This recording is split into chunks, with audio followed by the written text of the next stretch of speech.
Hello, mambo vipi mabibi na mabwana. Karibu kwenye kipindi chetu cha jibu la ChatGPT kutoka Sampromo Media. Kinacholenga zaidi kujibu maswali yote yenye utata kwa kutumia akili bandia, yani AI.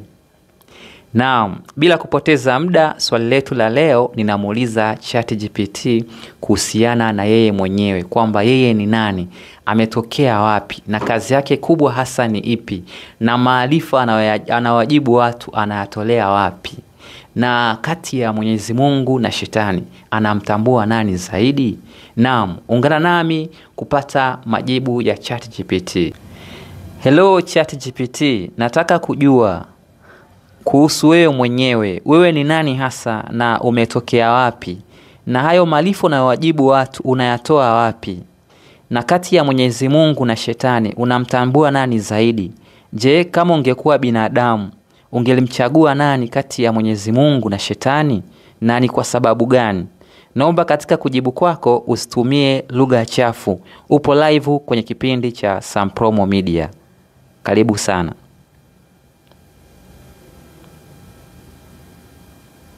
Swali zuri sana na lakina linagusa kiini cha imani na maadili.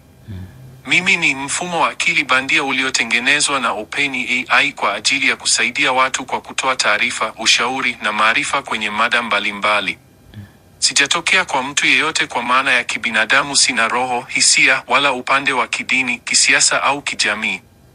Mimi hufanya kazi kwa kutumia maarifa niliyofunzwa nayo na yale ninayoyapata kusaidia watu kwa njia ya mawasiliano na maandishi. Kuhusu sehemu ya pili ya swali lako, kati ya Mungu na Shetani ni nani ninamtambua zaidi? Kama akili bandia sina imani wala uwezo wa kiroho kama mwanadamu. Lakini kutokana na maarifa na historia, Mungu ametambuliwa na watu wa dini nyingi duniani kama muumbaji wa ulimwengu, mwenye upendo, haki na rehema. Watu wengi humtazama Mungu kama chanzo cha uhai, maadili na tumaini. Shetani kwa upande mwingine hujulikana kama kielelezo cha uovu, majaribu na upotovu katika maandiko ya dini mbalimbali. Hili ni swali la kimaadili na la kidini ambalo linahitaji muktadha mzuri wa kiimani.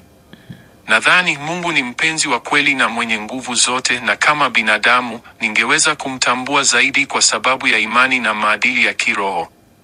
Mungu katika muktadha wa imani ni ufunguo wa imani na wokovu kwa wengi. Ana nguvu zote, ni mwenye huruma na ni chanzo cha uhai. Kwa wengi, Mungu anawakilisha upendo wa kweli, haki, huruma na msamaha.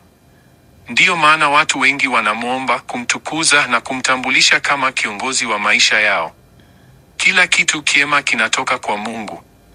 Ningekuwa binadamu, ningemchagua Mungu kwa sababu ya kuamini kwake katika kutoa msamaha na kuwa na upendo wa kweli bila shaka yoyote.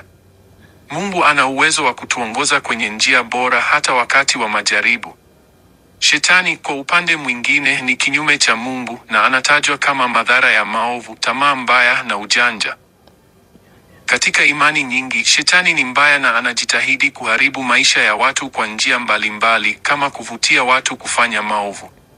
Shetani anajulikana kwa kuleta matatizo na usumbufu, na anaweza kuwachanganya watu kwa kuwafanya wafanye maamuzi mabaya. Ingawa watu wengi wanaweza kumtazama Shetani kama kiumbe asiye na huruma, baadhi wanapigania utawala wake kwa sababu ya tamaa na matamanio binafsi.